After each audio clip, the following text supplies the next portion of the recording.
ও দীনবন্ধু ৰাম দয়াশীল দেৱ তোৱা পদ কমলে সদা গুৰু হে ও মোৰ প্ৰভু ৰাম কৰুণা সাগৰ আমি দুখে তখন সাৰিবা দামোদৰ ও মধুৰে পুৰাম কোমল লোচন তোৱা গুণ নাম ভৱ ভয় বিনাশন বন্ধু মাধৱ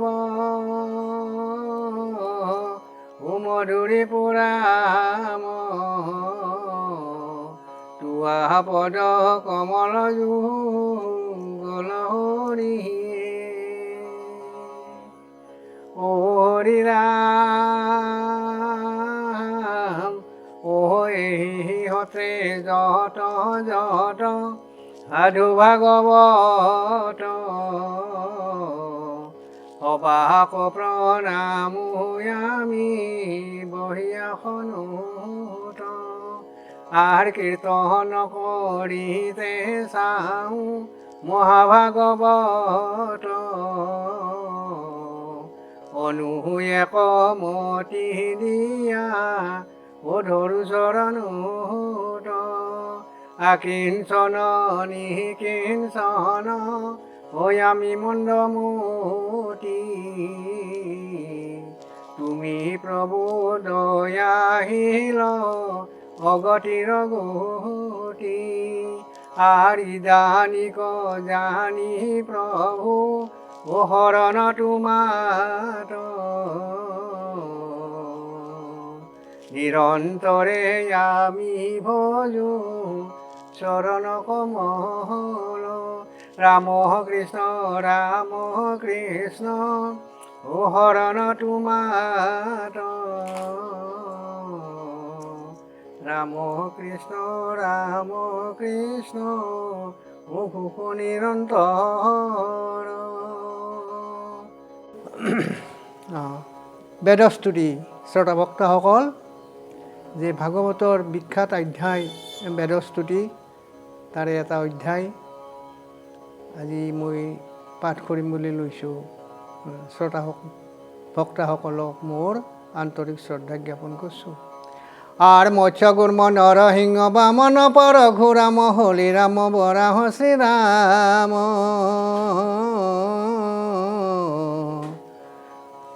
বুদ্ধ কল্কি নামে দশ আকৃতি ধৰিছা কৃষ্ণ তজুবাৱে কৰোঁ প্ৰণাম।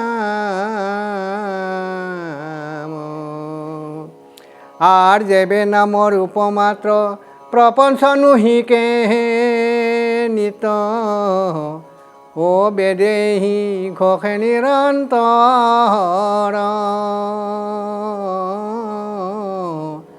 ও কনৈ অপৰাধে জীৱে তেবে নানা দুখ পাৱে শুনা প্ৰভু ইহাৰ উত্তৰ।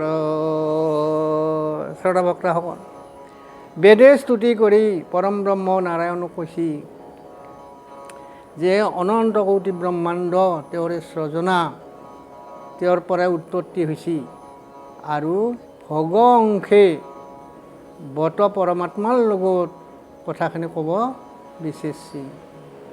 গতিকে দেখা যায় যে এই অনন্ত কোটি ব্ৰহ্মাণ্ডখন কি চিৰস্থায়ী নহয়, এইটো প্ৰপঞ্চময় সংসাৰখন ই বিনাশী আৰু প্ৰভু ভগৱন্তহে অবিনাশী আৰু তেওঁই হ'ল পৰম পুৰুষ আৰু বাকী চব সৃজনাখিনি হৈছে প্ৰকৃতি। প্ৰকৃতিৰ দুটা ভাগ আছে, এটা হ'ল দেহ আৰু এটা হ'ল জীৱ। দেহক অপৰা প্ৰকৃতি বুলি কয় আৰু জীৱক পৰা প্ৰকৃতি বুলি কয়। পঞ্চভূতে তৈয়াৰী এই অপৰা প্ৰকৃতি হ'ল দেহটো, তাক শৰীৰ বুলিও কয়, দেহ বুলিও কয় আৰু ক্ষেত্ৰ বুলিও কয়। গতিকে এই ক্ষেত্ৰ দেহটো জীৱৰ বাহা, জীৱ প্ৰকৃতি আৰু দেহায়ো প্ৰকৃতি। গতিকে কৈছে কৃষ্ণ এব প্ৰদেৱ প্ৰধান পুৰুষেশ্বৰ আত্মা সৰ্বভূতানাং সত্যং পৰম বান্ধৱ। ইয়াৰ অৰ্থটো কি? মাধৱদেৱে কৈছে যে প্ৰকৃতি পুৰুষ হিয়ন্তা মাধৱ সমস্তৰে আত্মা হৰি পৰম বান্ধৱ। গতিকে এই প্ৰকৃতি, এই জীৱ আৰু পুৰুষ আত্মা, এই দুটা পুৰুষ প্ৰকৃতি পৰম পুৰুষ পৰমাত্মাৰ মানে সন্তান বুলি কৈছে, অংশ বুলি কৈছে। গতিকে এই জীৱে দেহাত বাস কৰি কি কৰে? নিজৰ আৰব্ধ প্ৰাৰব্ধ অনাৰব্ধ মানে ভোগ কৰে। কেনে যে এই জীৱ পঞ্চভূতি দেহৰ পৰা যেতিয়া ওলাই যাব, তাত দুটা ৰাস্তা আছে, এটা মৃত্যু, এটা হ'ল মুক্তি। মৃত্যুটো পুনৰ জন্ম হয় আৰু মুক্তিটো প্ৰভু ভগৱন্তৰ লগত বিলীন হৈ বৈকুণ্ঠত গুচি যায় জীৱে। জীৱ আত্মাৰ সন্তান কাৰণে জীৱাত্মা বুলি কয়, আৰু দেহটো পঞ্চভূতিত দেহ, ইও আত্মাৰে সন্তান, সেইকাৰণে দেহাত্মা বুলি কয়। আৰু ইয়াৰ তত্ত্বজ্ঞানটো কি বুলি কৈছে? দেহ আত্মা তত্ত্ব বিবেক জ্ঞান। দেহ আত্মা তত্ত্ব বিবেক জ্ঞান যেতিয়ালৈকে মানুহৰ অন্তৰ্হিত নহয়, তেতিয়াহ'লে মানৱতা, মনুষ্যত্ব এইবিলাক লাভ কৰাটো অসুবিধা হয় বা হ'ব নোৱাৰে।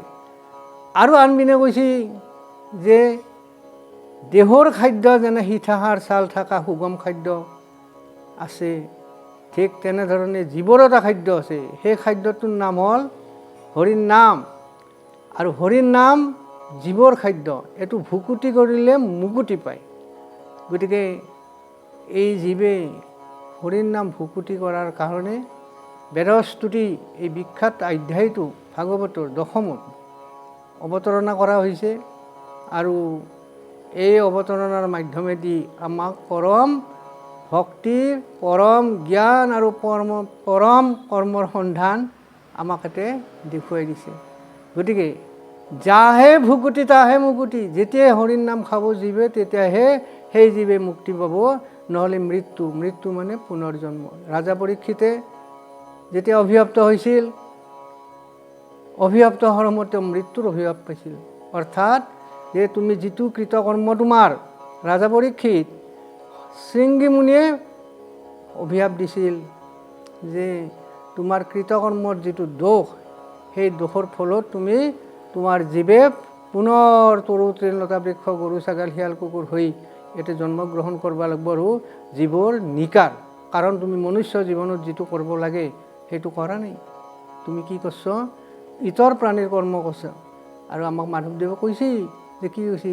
অহম মনুষ্য জন্মিৰ কৰ্মে নিশেষ জনিত ফুৰি দীন বন্ধু দামোদৰে ও বাৰে বাৰে ভুঞ্জে লৈ পাৰ। সাক্ষীস্বৰূপে এই ঘোষাফাঁকিয়ে আমাক বুজাইছে যে জীৱৰ কৰ্তব্য আৰু ভক্তব্য কি বস্তু? হৰিৰ নাম শ্ৰৱণ কীৰ্তন। শ্ৰৱণং কীৰ্তনং বিষ্ণুৰ কৰ্তব্য মত পৰম। যে পৃথিৱীত যদি জীৱে মনুষ্যতনু লৈ আহে, তেতিয়াহ'লে তেওঁৰ এক নম্বৰ কৰ্তব্য হৈছে শ্ৰৱণ আৰু কীৰ্তন। শ্ৰৱণ কীৰ্তন নকৰিলে জীৱন আধৰুৱা নহয়। আমি এই কৰ্মানি ধৰ্মানি হিচাপে লৈ পেলাই জীৱে আমি চলিব লাগে। এইটো ক'ত পোৱা যাব? শাস্ত্ৰ গুৰুৰ ওচৰত এইটো পোৱা যায়। সেইকাৰণে শাস্ত্ৰ গুৰুক মান্যতা প্ৰদান কৰি এই জীৱৰ মুক্তিৰ কাৰণে আমি হৰিৰ নাম শ্ৰৱণ কীৰ্তন কৰিব লাগে। বেদং বিহিত কৰ্ম ধৰ্ম পৰম মংগলম। বেদৰ বিহিত যিটো কৰ্ম আছে সেইটোৱে প্ৰকৃত ধৰ্ম, আৰু সেইটো বিচাৰ কৰাৰ ক্ষেত্ৰত হৰিৰ নামত সমস্ত অন্তৰ্হিত হৈ আছে। হৰিৰ নাম শ্ৰৱণ কীৰ্তন কৰিলে সেই উপায়টো পোৱা যায়। জ্ঞান দুই প্ৰকাৰ, এটা হ'ল পৰজ্ঞান, 14খন শাস্ত্ৰত লিখা আছে, আৰু এটা হ'ল পৰম জ্ঞান। পৰম জ্ঞান হ'ল বেদজ্ঞান, ব্ৰহ্মজ্ঞান, অন্তৰিক্ষ জ্ঞান। এইটো হ'ল কি? নিজ জ্ঞান।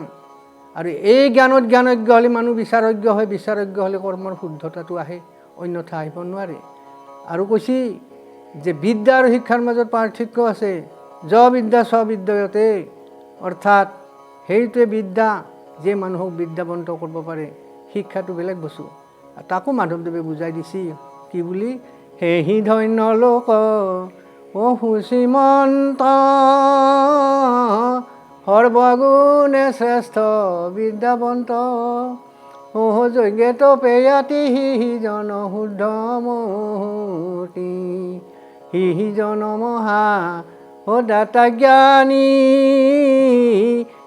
মহামানী মহাজ্ঞানী পুৰুষোত্তমত আশয় যাৰ ভকতি।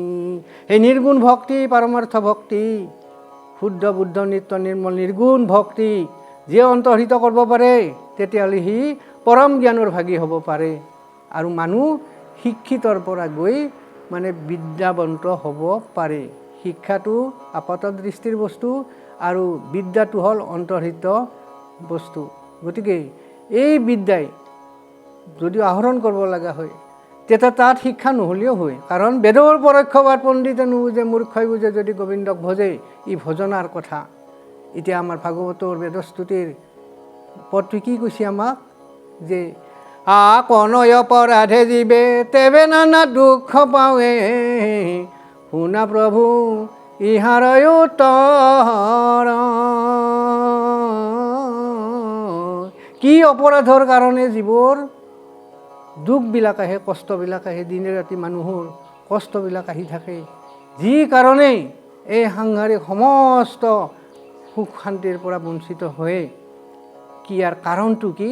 এই বুলি আমাৰ ভাগৱত মহাশাস্ত্ৰখনে কি কৈছে, বেদে নামে মানে ভগৱানক আত্মনিবেদন কৰি মানে কথাখিনি বুজাই আছে। বুজি কিয় আছে, প্ৰভু ভগৱন্তই বেদৰূপী সেই তত্ত্বখিনি প্ৰশ্ন কৰিছিল যে বেদ মানে হ'ল পৰম জ্ঞান। পৰম জ্ঞানত জ্ঞানজ্ঞ হৈ তুমি কি বুজিছা সেইটো মোক ক'ব লাগে। আৰু তেতিয়া এই বেদে স্তুতি কৰি পৰম ব্ৰহ্ম ভগৱান নাৰায়ণক এই কথাখিনি উত্তৰটো দিছিল যে বেদ মই আৰু মোৰ তাতে প্ৰভু এইখিনি কথা তুমি দিছা, মই তোমাৰ সন্তান, যে কি অপৰাধৰ কাৰণে জীৱৰ নানা দুখ কষ্ট হয় এই কথাখিনি মই উত্তৰ দিওঁ, তুমি শুনা। আর একে বৃক্ষে দুয়ো পক্ষী দুইক সম দেখি ও দুয়ো সখা নিৰন্তৰ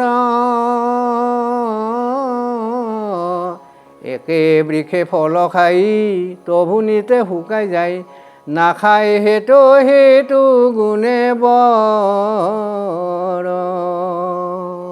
কেনেকৈ বুজাইছে আমাক, এডাল গাছত এডাল বৃক্ষত দুটা পক্ষী, এটা হ'ল জীৱাত্মা প্ৰকৃতি আৰু এটা হ'ল পৰমাত্মাৰূপী আত্মা।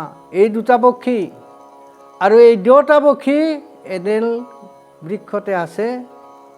মানে বৃক্ষৰ ফল ভোজন কৰে, ভোগ কৰে, ভুকুটি কৰে জীৱে, আৰু সৰ্বভৰ্তা সৰ্বসাক্ষী হৈ প্ৰভু ভগৱন্তই আত্মাৰূপে তাক চাই থাকে। আৰু শেষত কি কৰে, এই পৰম বান্ধৱ সেই যিটো ভগৱান আত্মা আছে জীৱৰ, কি কৰিব, যে তেওঁলোকে ভিতৰত যিটো পাৰমাৰ্থ তত্ত্ব, পৰমাৰ্থ কথা, পৰম জ্ঞান, পৰম ভক্তি আৰু পৰম কৰ্মৰ সন্ধান মানে ব্যাখ্যা কৰা হ'ব। আৰু সেই যিটো পক্ষী, এই পক্ষী দুটা হ'ল এটা জীৱাত্মা, এটা হ'ল মানে পৰমাত্মা। একে বৃক্ষে ফল খাই, সেই গাছতে সেই বৃক্ষতে জীৱেও ফল খাইছে, তবু নিতে শুকাই যায় নাখায় সেইটো গুণে বৰ। আত্মা সৰ্বভৰ্তা সৰ্বসাক্ষী, তেওঁ চাই থাকে, তেওঁ কোনো লিপ্ততা নাথাকে, নিৰ্লিপ্ত অকৰ্তা প্ৰভু ভগৱন্ত। গতিকে তেওঁ চাইহে থাকে জীৱে কি কৰে কি নকৰে। সেই কথাটো এতিয়া আমাক বুজাই দিছে। কি বুলি বুজাই দিছে, সেই তুমি পৰমাত্মা সংসাৰ বৃক্ষ তয়াছা কৰ্মফল নকৰা ভজন।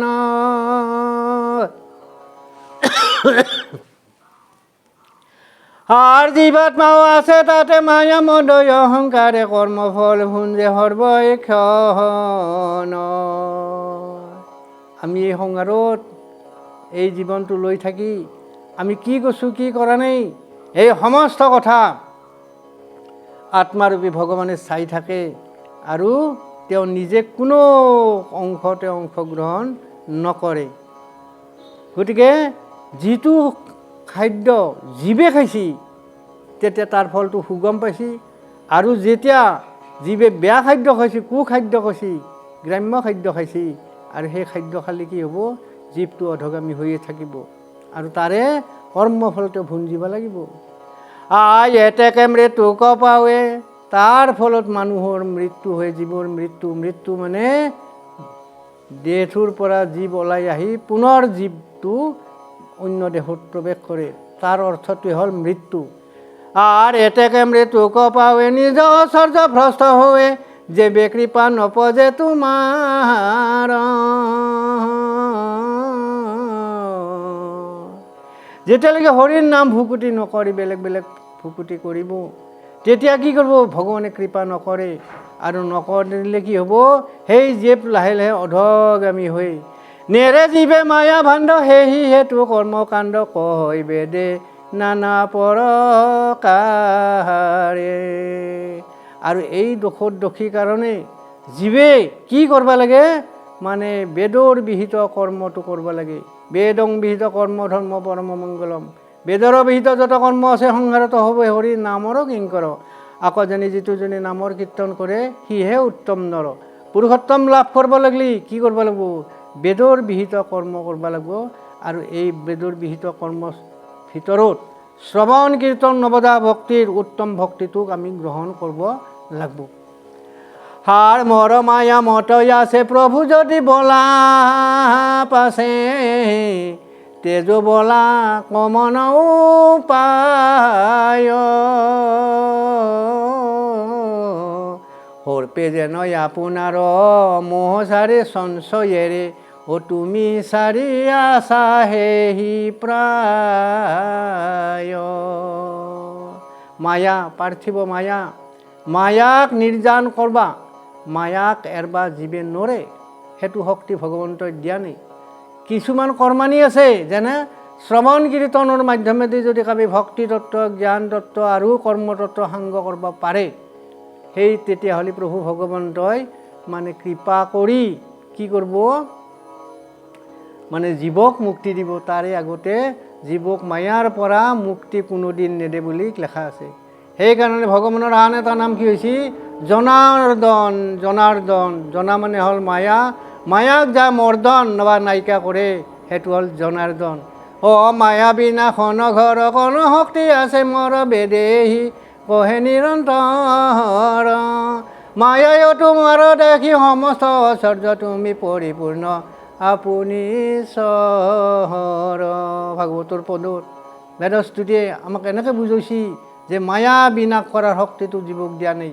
মায়াক বিনাশ কৰিব লাগিলে সৎ সংগত, হৰিৰ নাম বা ভাগৱত কথা আলোচনা, তাতে ভক্তি তত্ত্ব, জ্ঞান তত্ত্ব আৰু কৰ্মতত্ত্ব অন্তৰ্হিত কৰাৰ পিছত কৰ্মসাংগ হ'ব। আৰু সেই কৰ্মমুক্ত হোৱাৰ পাছত কি হ'ব, ভগৱানে দয়া কৰি মায়াক নিৰ্যান কৰি জীৱক মুক্তি দিব। এই কথা তত্ত্ব ইয়াতে লিখা আছে। গতিকে কৈছি নানান প্ৰকাৰে বৈষ্ণৱী শাস্ত্ৰত লেখা আছে, কীৰ্তনত নামঘোষাত লেখা আছে যে এই মহাভাগৱতৰ এই মহাতত্বৰ কথাখিনি কিহে কি কৈছে, যে মাধৱ পুৰুষ বা শংকৰদেৱ গুৰুজনাই আমাক ধুনীয়াকৈ বুজাই দি আছে। যেতিয়া যুগলত লিখিছে মাধৱদেৱে ঘোষাত, নাম ঘোষাত, অখণ্ডিত সদা শুদ্ধ চৈতন্য শক্তি ৰহবলে মোৰ প্ৰভু নাৰায়ণে।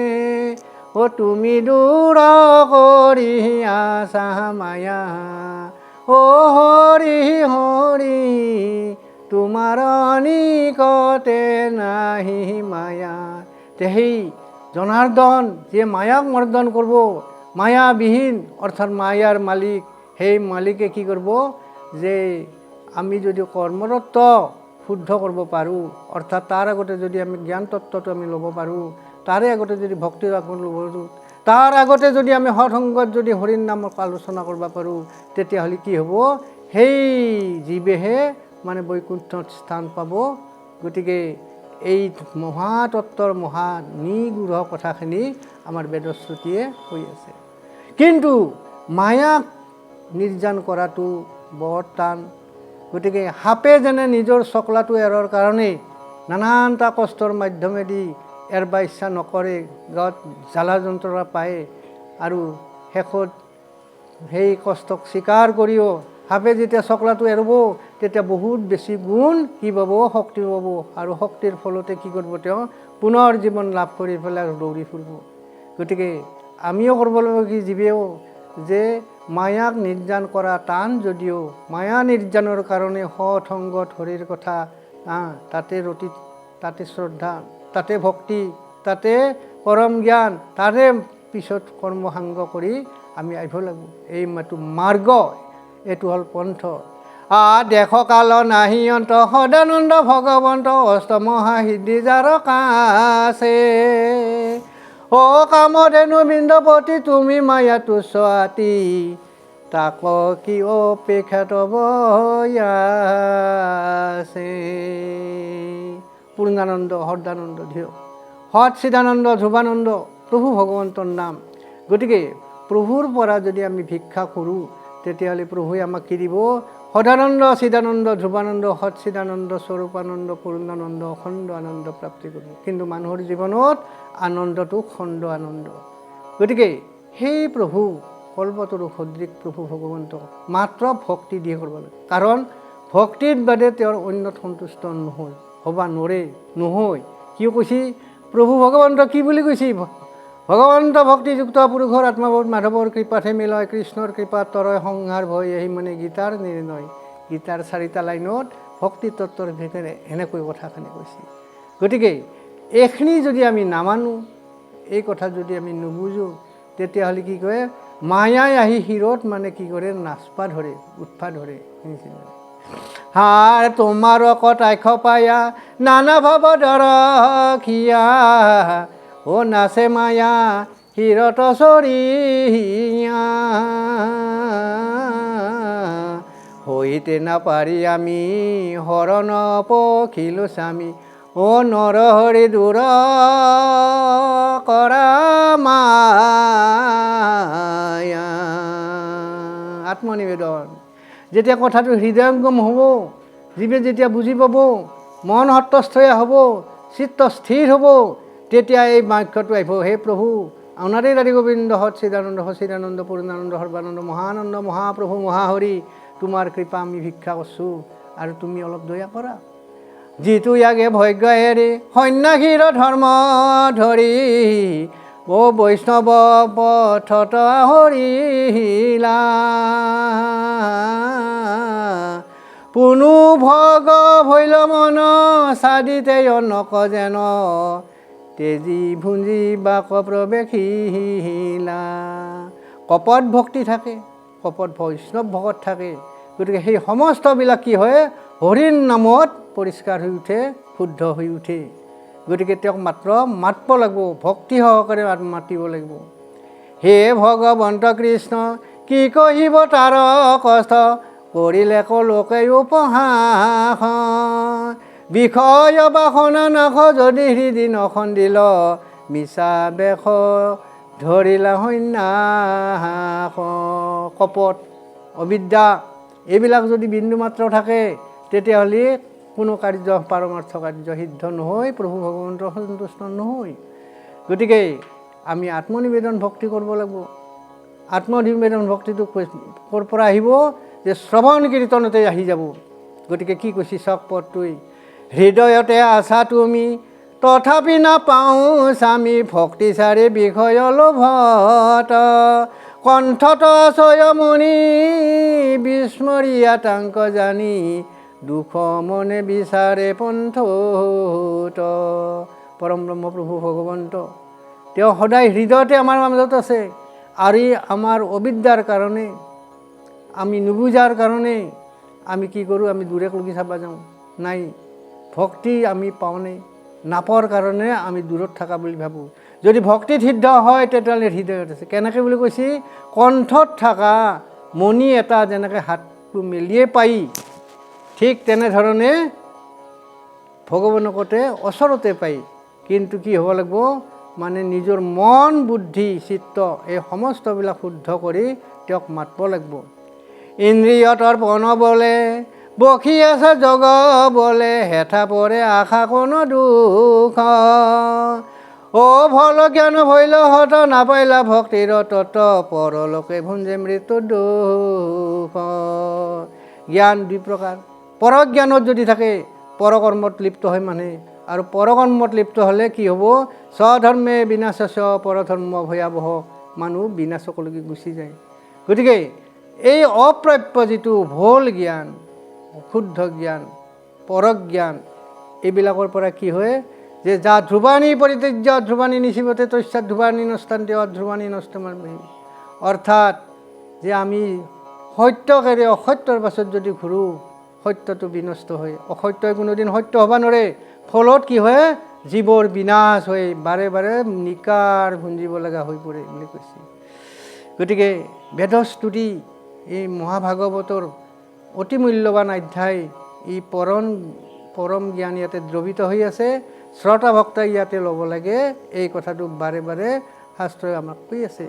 বিষয় সন্ন্যাস পন্থ আছো কত ক্ষণ নাথ, আতপৰে নহু হেৰয়ামি, দীনবন্ধু পৰমাত্মা খণ্ডীয় বিষয় অন্ধা, ভকতি প্ৰদীপ দিয়া চাহামি। আমি সকলোৱে ভিক্ষুক, সৃজনৰ ব্ৰহ্মা মহেশ্বৰকে আদি কৰি যিমান সৃজনৰ ৩৩ কোটি দেৱতাই হওক বা অন্য সৃজনাৰে কিবা হওক, গতিকে সকলোৱে ভগৱানৰ ওচৰত ভিক্ষা খুজিব লাগিব এই তিনিটা বস্তুৰ ওপৰত। কি কি? এটা হ'ল ভক্তি তত্ত্ব, এটা জ্ঞান তত্ত্ব আৰু এটা কৰ্ম তত্ত্বৰ।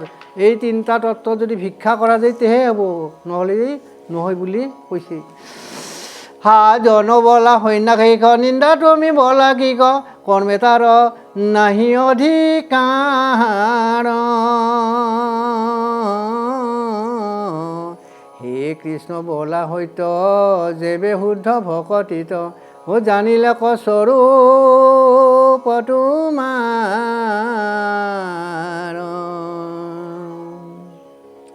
ভক্তি শুদ্ধ যদি নহয় তেওঁৰ স্বৰূপটো পোৱা নাযায়। গতিকে স্বৰূপ মানে কি, স্ব মানে হ'ল ব্ৰহ্ম, তেওঁৰ ৰূপ। গতিকে কৈছে যে আমাৰ পূৰ্বৰ জন্ম, আগত জন্ম, পিছত জন্ম, তাৰ পাছত জন্ম, এনেকৈ ঘূৰি থাকে। আৰব্ধ পৰাব্ধ অনাৰব্ধ, এইটো আমাৰ হিন্দু দৰ্শনৰ মূল দৰ্শন কথা। গতিকে আমি তাক নুই কৰিব নোৱাৰোঁ। আমাৰ কৰ্মফল কোনোদিন হেৰি নহয়, বিনাশ নহয়, যেতিয়ালৈকে প্ৰভু ভগৱন্তই কৃপা নকৰে।